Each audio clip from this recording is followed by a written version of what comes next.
Now, from the studios of Into Tomorrow in Miami, this is ITTV. Our next guest founded a company with the mission of protecting children online. And they recently created a very interesting app for monitoring cyberbullying of children. So attention all parents and grandparents and everyone interested in helping to protect children. The founder of Keepers Child Safely, Keepers Child Safety, is the founder, and that's Hanan Lipskin. Hanan, welcome into Tomorrow. Thanks for coming on. How are you? First of all, thank you for inviting me. A very pleasure to be here. Well, we're delighted to have you. And you're joining us from Tel Aviv, Israel, as I understand. So we do appreciate that. Apparently, that's where Keepers Child Safety is headquartered, I'm guessing. First of all, that is correct. Actually, we will tell you a little bit more about our headquarters, which is a little bit more interesting story. We are in Tel Aviv, we are in Vienna, we are also in the West Bank, and I will connect all of those dots together to a very interesting story about our technology and our story as a company. Very fine. By all means, let's hear it then. I always like to know a little about the company, and then we'll get into the product or the app or the service after we know a little bit about your company. Maybe I will start a little bit about why I've created this company, which is an interesting story. As a teenager, I grew up in Jerusalem. And once I grew up as a teenager in Jerusalem, it was a tough time. So I was a victim of 2 suicide attack bombs when I was 14 years old. Oh. And it was some challenging days, and I had to switch schools in the middle of the year because I couldn't communicate through a bus anymore. And it was similar to the days of COVID right now because you were stuck at home during most of the time. And I started to develop my skill set as a hacker. Basically, we used to hack to websites, to university in the States, from then to university in France, for example. And then we took out some terrorist website. So it did got me into a lot of trouble, but in the end, it got me to a position in the Israeli army, which I was serving in the Israeli army in the defensive monitoring and attacking unit, the cybersecurity space, which following I used to work for the global company Cisco. Now, once I was at the age of 27, I started to reflect all about those days when I was suffering from bullying. And I decided that I have 2 options in my life. Option number 1 is I can make it as a memorial to everything which is wrong in my life. Option number 2 is to make it as a pivot place to create growth and to create something which is more positive to the world. So I said to myself, hey, I know how to detect messages on social media because that's what I've done during my time in the army. And if I can add an algorithm that can understand if the information is toxic, racism, bullying, what have you, then I can report it to the parent. And this is how I started my journey at Keepers. So at the beginning, I created a very, very simple application, which we were able to detect messages. At the beginning, it was only on WhatsApp. And I've installed it on my nephew device. I told I have twin nephews, two nephews, and I installed it on their device, and I told them exactly what Keepers is doing. And after 2 hours plus minus, I received that my nephew, she was 12 years old, she was starting sex texting. And I was like, she's 12 years old. What's happened? So at one point I was very happy, but very concerned on the same stage. She's my nephew. How come does it happen? And 2 minutes later, her twin sister taught all of the kids at class how they can puke after they can eat so they can stay slim as any other famous Hollywood actors. So, this was my journey at Cisco. It was on Saturday afternoon. The next day in Israel, we're working on Sundays. On Sunday, I quitted my job and started Keepers, and this is how the company started. This is the why I'm doing it. Well, that is fascinating. And the fact that you actually started out as a hacker to take down terrorist organization websites is certainly fascinating. And as you mentioned, then joining the Israeli army that allowed you to get involved more in cybersecurity. So that's very cool. And I'm glad that it was the inspiration, if you will, from family members that got you to start Keepers. So now let's talk about Keepers and what does that do in terms of helping to protect kids. Yes. So before we talk about Keepers, which I would like to add something even more interesting about the why. A final note. Our office was created in Jerusalem. It was 200 meters away from where I had my suicide attack bomb incidents when I was injured. And it was very important for me to create a social impact. So I decided I can walk the talk instead of just talking about it. So we have 5 employees from the West Bank, and we have employees from Vienna, and we have employees from Israel. So we have on the same table Orthodox Jewish, Muslim, Christian, everybody's working together to save lives. And this is really important for me because we were all created by God, and we are obligated to love everyone. So this is exactly what we are doing at Keepers. We are mandatory to love everyone. And how does it work? So basically, you install the application on the child device. Very simple.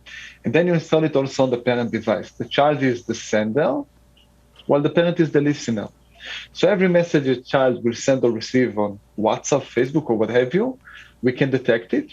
And then only if it's offensive, we are reporting it to the parent. If it's non-offensive, we are not reporting it. As about the privacy, it was very important for us because we designed it by privacy.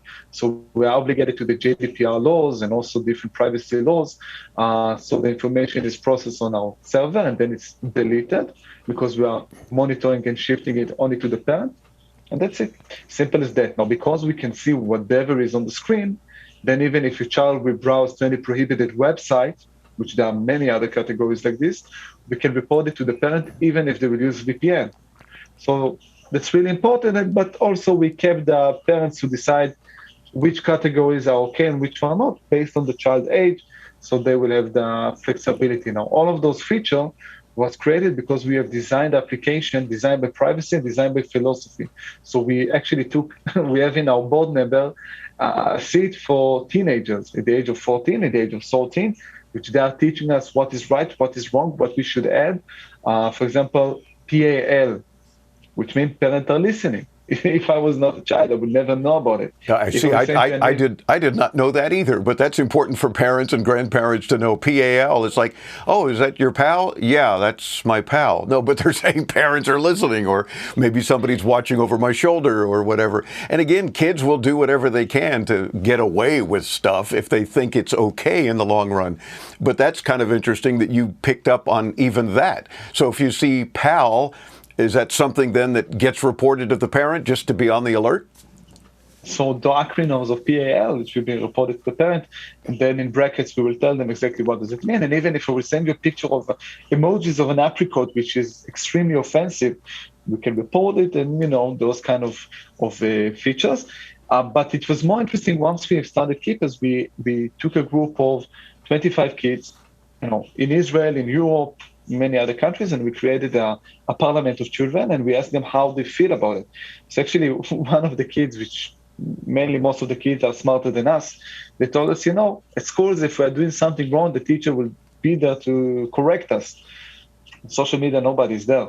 Oh, and I was like, if this is what the child will say, yeah, I'm doing it right. And that's a very good point, that perhaps oftentimes parents don't realize either. But think about that. That's a very worthy concern that you brought up, that the kids are telling you. If we do something wrong, the teacher corrects us right away, hopefully. But social media, it's a free-for-all. And we may know we're doing something wrong or saying something inappropriate or allowing someone to talk to us in an inappropriate way, but nobody's there to fix it. Well, apparently Keepers is there. That's one good example. So you guys maintain not only, I guess, a list of words that you think could be a problem, might be offensive or otherwise, but also websites that they shouldn't be visiting either. And again, as you mentioned, to be fair, it's all based on age categories as well, and the parent can make those determinations, obviously. But those are things that you'll pick up on and then share with the parent who has the parent app on their phone, if I'm getting that correct, yes? Absolutely, but at the beginning, we started by keywords. But, it's sometimes interesting because most of the time in the slang, we're using some bad words to emphasize something. Yeah, true. And I don't need to give examples. We all understand those. So it's not only about words, it's about the content. So basically, we are collecting messages in the time frame of 15 minutes. It's funny because after 15 minutes, most of the children are too tired to continue bullying each other. Yeah, or they're bored with the conversation, so they've moved on now or something. Exactly. So on those 15 minutes, we are collecting the content, and then once we have many characters as possible, then we can understand is this T-shirt is F amazing or something bad happened. So this is really helping us. It's not only about keywords, it's about the content, which is really important. So this is what we're doing at Keepers. It's called NLP, which is the understanding of text based on AI. But the funny part about it, when we started in the Hebrew language, and only 10 million people in the world speaks Hebrew, which means no one. No. So we had to create the NLP from scratch, which was good because once we moved to Italy, we learned that in the southern part of Italy, like in Naples, it's different language than in Milan. But because we have created the NLP in-house for Hebrew, it was easier for us to close the gap for different languages. So it was interesting. So now once we're going to the state, even in the United States, you have different dialects between the East Coast, the West Coast, different slang language. So this is something which is always evolving and we're always learning. And at the beginning, the benchmark, it's a machine learning. It's always in the making, in the learning, in the process. So this is where artificial intelligence, or AI, really can come in handy to help you mold the app in this sense, to be able to detect some of these things because of different languages, different dialects, different regions. I can see where that can become a major issue, and you probably were kind of pulling your hair out saying, how are we going to handle this? But you did. No, my hair is still here. So yes, that's a good sign. Yeah, as we can see on the video, and we want to remind our audience, speaking of the video, be sure to come by intotomorrow.com and you'll check out the video with Hanan and I talking about Keepers and showing you how it works as you've been describing. First of all, before I forget to ask you, is there a cost involved for the child version, the parents' copy, that sort of thing? How does that work? So yes, we are charging for the product. We are charging for $4 per month per household. And the reason that we are charging for the product, because as everybody knows, when the product is for free, you are the product, and we're not using the information for any marketing purposes. We don't want to use it. We don't want to misuse our solution. So it's a $4 per month per household, regardless of the number of kids that you have. Yeah. Okay, so again, $4 per month per household. So that's very handy too. If you're a parent with many kids, one is many in some cases, I'm sure. But if you've got multiple kids in the household, $4 a month, you got them covered. And various age groups. What is the youngest category, if you will, and then the oldest? I'm assuming would be up to 18, and at that point, it's up to them and their parents to decide if they should be monitored, I guess. To be honest, we are targeting for my first smartphone. Because after the age of 14, in my opinion, Keepers is irrelevant. But at the age of 8, once they're having the first smartphone, or maybe 10, depending on the parents, this is the time when they're developing their automatical behavior. Because if somebody will teach them, there's consequences when you're sending a message to somebody else, they need to understand it. And then once they will become adult, or once they become to the age of 16, and they grow up in this environment, when they understand the reaction to the action, there will be no need for Keepers anymore, because you just need to correct their automatical behavior, just as the teacher does at school. Same approach. Sure. So we are targeting for my first smartphone. And as I always say to parents, smartphone is like fire. You can burn down the house, or you can make food with it. Depend how you use it. That's a good analogy, I think. It is. A smartphone is like fire. And I think the younger they are, I'm glad you mentioned like 8 and 9 years old and that sort of thing, because a lot of times they're just hearing things at school, maybe even on the playground, other students saying things, and they wonder, but then they'll repeat it, perhaps not even knowing what it means or any consequence involved. And that's something that a parent should be aware of. And hopefully, I'm sure your parents' reactions have been very positive about knowing what's going on. But what have the kids' reactions been? I'm sure you're hearing from some of the kids too. Do they have a problem with being monitored? And if so, oh well, too bad. You're the kid, I'm the parent. But what has been their reaction overall? So as long as it's as a contract between the parent and the child, I'm giving you the smartphone, and there are some obligation, which sometimes I need to check if everything is okay. Good. without keepers, most of the people will sneak into their child and open their messages. But if they deleted the bad one, you will never see it. With keepers, you will. You know what? I will share with you another story about a child. It was in Victoria, in Australia. They had the biggest quarantine time in the world, if I remember correctly. Mm-hmm. And one kid was texting on Discord. It's equivalent to WhatsApp. And he was sending it to his friend, let's create a suicide pact and let's go to the woods. A suicide pact? Oh, my gosh. And then in the middle of the night, at 12 o'clock, plus minus, they went to the forest. And since keepers, we have the geolocation tracking as well. The mother found out the boys. And then 2 days later on, she called us from Australia. It was a deep conversation. And actually, we saved their lives. And, actually, almost every day I get those letters to our system. 2 days ago, there was a kid here in Tel Aviv who has a special needs, and he decided that he's running away from school because somebody offended him, which is fine. But even when kids running out of school, they will never run out from school without their smartphone.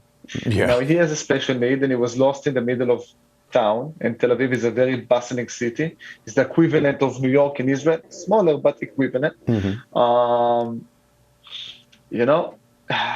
The parents went to panic attack, and then they remember, hey, we have keeper. Boom, they found out where he was. And I don't want to imagine what could happen if it was almost impossible to track him. Yeah. Oh, amazing. So what, it's not, those stories are not too far away. My nieces, we had the story. I just opened it with my nieces, my own personal story.